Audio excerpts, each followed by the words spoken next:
Hello guys, and welcome back to another video. In this video, the E30 bumper really needs to be made. Whether I'll complete it in this video is another question, but this video is going to span 2 days, so we'll see how we get on. I'm not going to be doing a full thickness mould. This is going to be a lightweight mould because in all fairness I don't see me selling too many of them. If I do, I'll remake the mould, that's not a problem. It's just as it stands right now, there's been zero interest apart from the original customer who wanted it.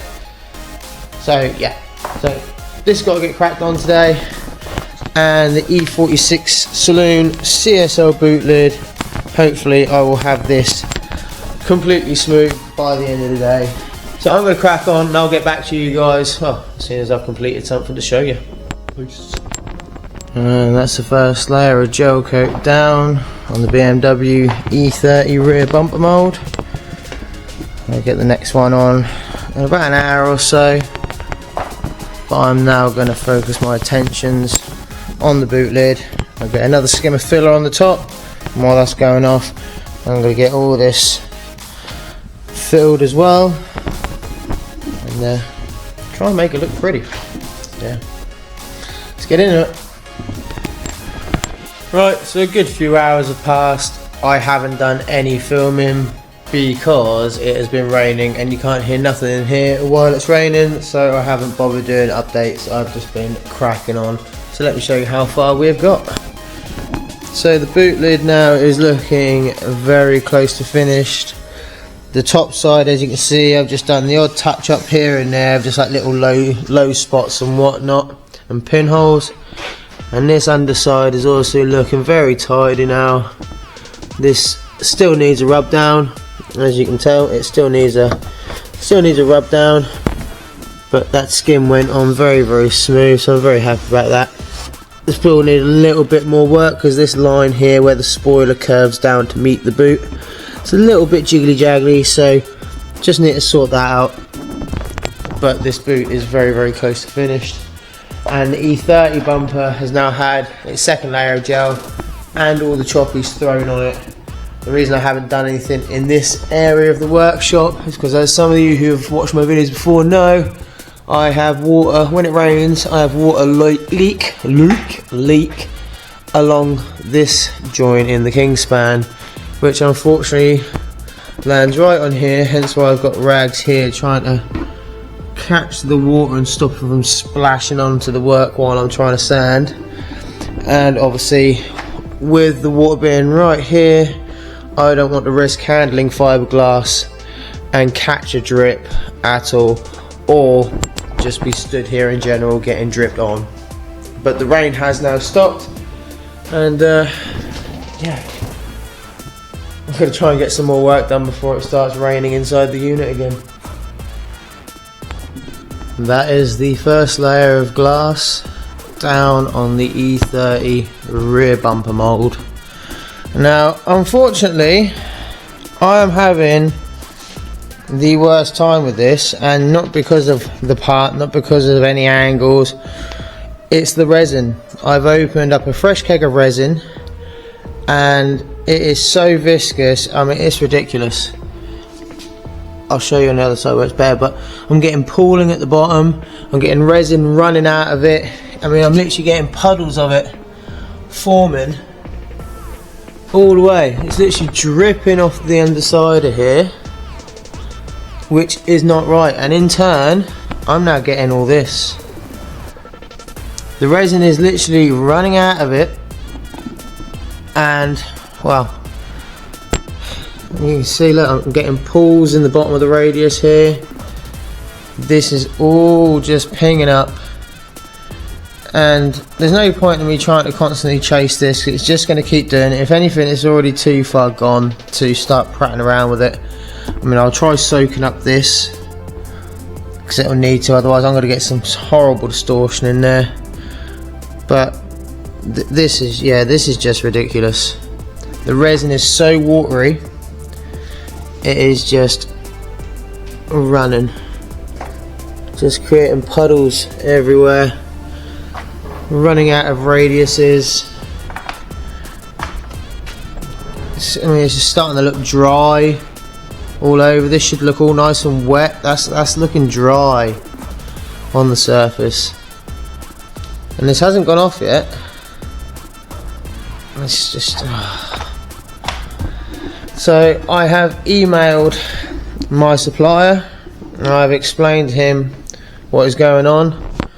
I cannot use this keg of resin, which leaves me in a bit of a bind because I need to be making stuff, but at the same time the supplier needs to sort this out because the resin should not be this viscous.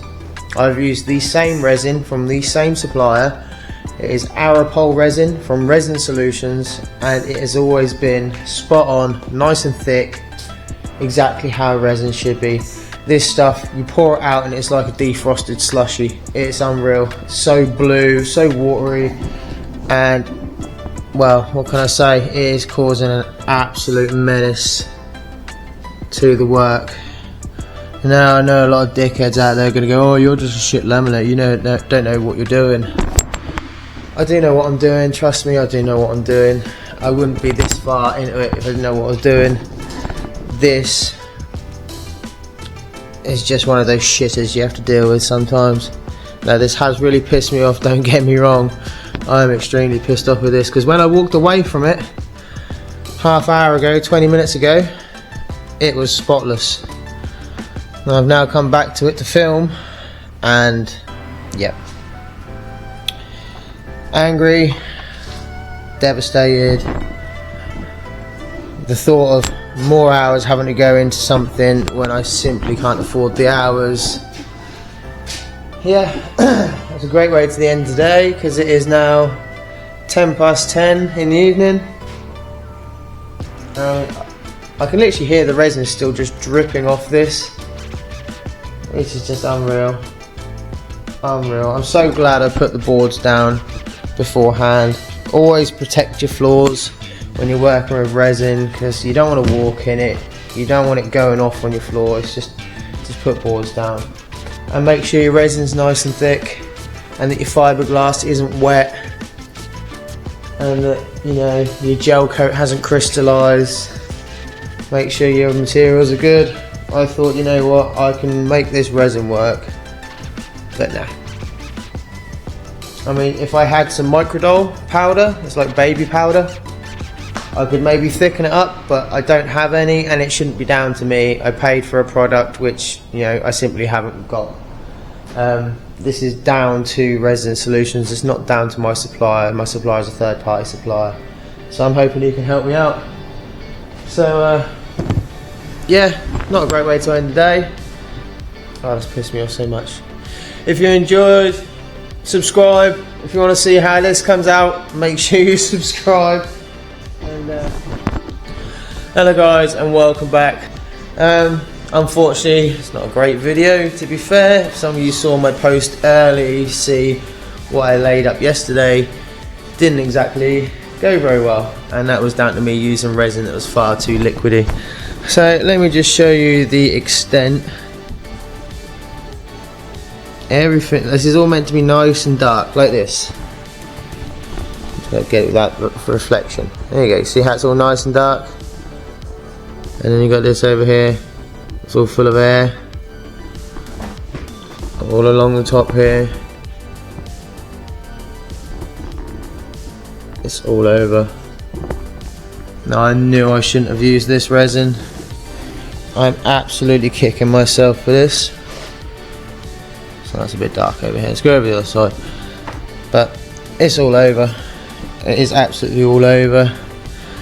Now, most would say with the extent of this to just release what's here and take it off. I can't do that. The bumper is mostly filler and it will not survive that process. So my only option to save this now is to get the Dremel out. Oh my god. Try and Dremel every single little bit out to try and save this. The only other option would be scrap the whole thing completely, scrap the weeks of work that I put into it and refund the customer £400.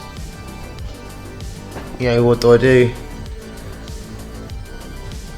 You know, time wise, you know, it's almost cheaper for me to refund the £400, but I really wanted to see this bumper come to fruition, because this was another one of those things I just threw together and ended up coming out looking pretty good. So I don't know what I'm going to do. I have emailed my supplier. They're not the manufacturer of the resin, they're just a supplier of resin. So I'm waiting for an email back from them, because I need the keg swapped out. You know, I've just opened the keg, and yeah, I knew there was something wrong with it as soon as I looked at it. This is just ridiculous. And yes, I do use choppies. I actually use way too many choppies. If you look in there, you can tell there's a lot of choppies I've used in there. And I don't know if you can see all this mess on the floor. Yeah, that's not from me dripping it off my roller. That's all just ran. All ran to the bottom and ran off the ends. Look, I've literally got icicles. I have resin icicles, for crying out loud. Like, really thin ones. This is just...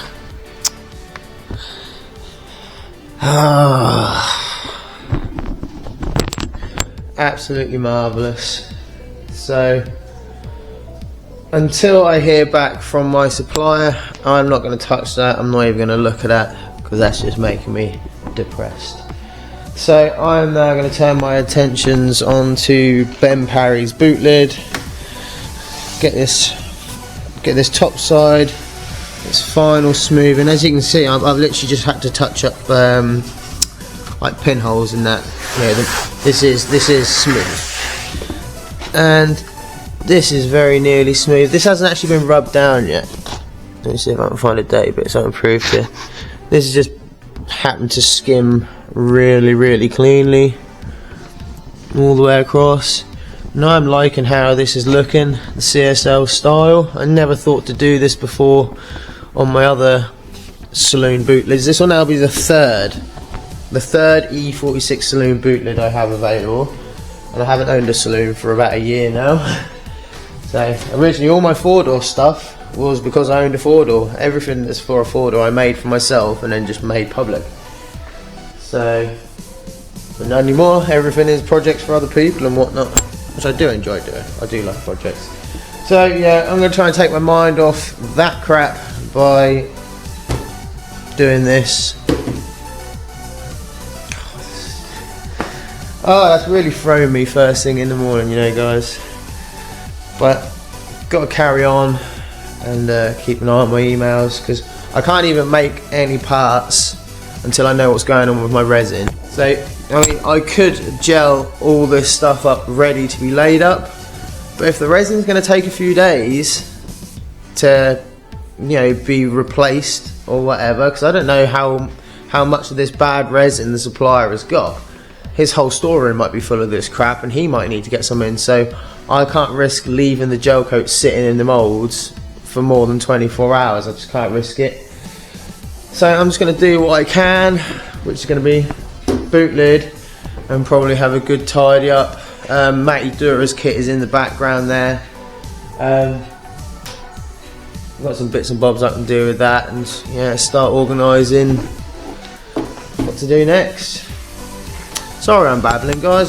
This is completely throwing me off, and yeah, I need to do lots of other work to take my mind off it. So I'll get back to you in a bit, guys. Hope you all have a better day than me. Peace. Right, we are now heading off to the supplier with the bad keg of resin, the empty bad keg of resin that I had before, and then an empty keg of resin before that, which got the same batch number and everything, which is good to use as a comparison, because I know what the resin's meant to be like. So we've got, that's an old empty keg, but that's what I know is good. That's an empty bad keg, and that's the full bad keg.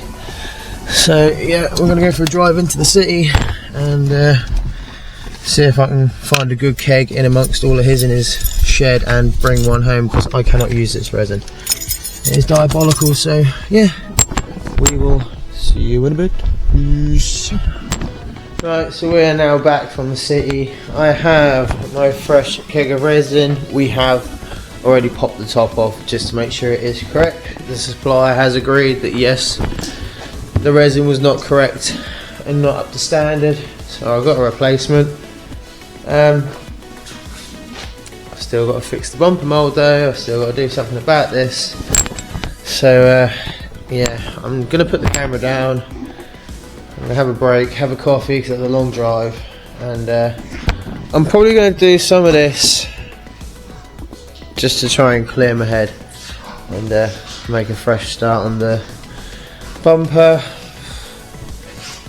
later this evening, I think. Get the Dremel out. See you soon, guys. So I've been making some good headway with this boot lid. The top side is now finished. The trim delete, sorry, is now complete as well. I'm now just finishing off the bottom of the spoiler, so it all flows nicely and well, looks nice and tidy. So this is now going off. And I have been doing a bit of work to the E30 bumper mould disaster, as I've now been calling it. So I've been digging out all of the air, digging it all out with a Dremel. Like, these are just the big bits. I've still got all this in here, which I'm not sure what I'm going to do. It's so extensive. So I have a feeling what I'm going to do is just chuck another 2 layers on this, get it made, like get the mould made like thin, pop the bumper out as gently as possible, and then make a heavy as my first one, so that I can then take a mould of the heavy and try again, because this has been a complete disaster and this is going to have to go in the bin. I'm not going to lie, I'm not going to waste my time grinding all this off. It's just absolutely ridiculous. So yeah, I'm going to carry on with this and I will get back to you in a bit. Peace. And it is done. I have managed to rescue the E30 rear bumper mould. That was a mess and that took a lot of effort. But we now have all fresh glass on here, which is slowly curing. Yeah, slowly curing. I mean, it is gone off. You can hear it's gone off. But I'm so happy we've managed to save that. So happy. And yeah, as for the boot lid, I got this all very nice and smooth, and I got a very nice defining line there. And then I checked my Facebook and I had everyone saying they wanted the spoiler blended in. They said that would look a lot better, so I'm now going to chuck some more filler in it and blend it in instead and change the style just a little bit. So it's now just gone 7:30. I'm going to carry on plodding along for a couple more hours before I call it a night, and then that'll end this video, and then I'll see if I can smash the editing together really quick and yeah, get the video put out, because I hate falling behind on videos. So I hate falling behind on editing. I hate falling behind on editing because it does take so long to do. So yeah, I'm going to crack on with a bit more work and I'll see you guys in a little bit. Peace. And that is the boot lid, now ready for moulding. So yeah, I blended this in the end rather than having a step join. I have blended it in. That's kind of looking really nice. Once it comes out of the mould, I'll then give the mould a good rub down as well and make sure that curve is perfect. But I'm really happy with how that's turned out.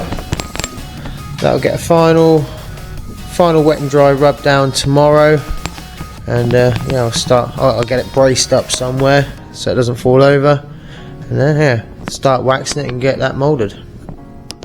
And to finish off the night and the video, I got the bumper off of its stand, flipped onto here.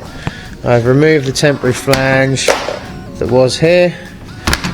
These ends have now been waxed up multiple times, and these are now ready to be gelled up.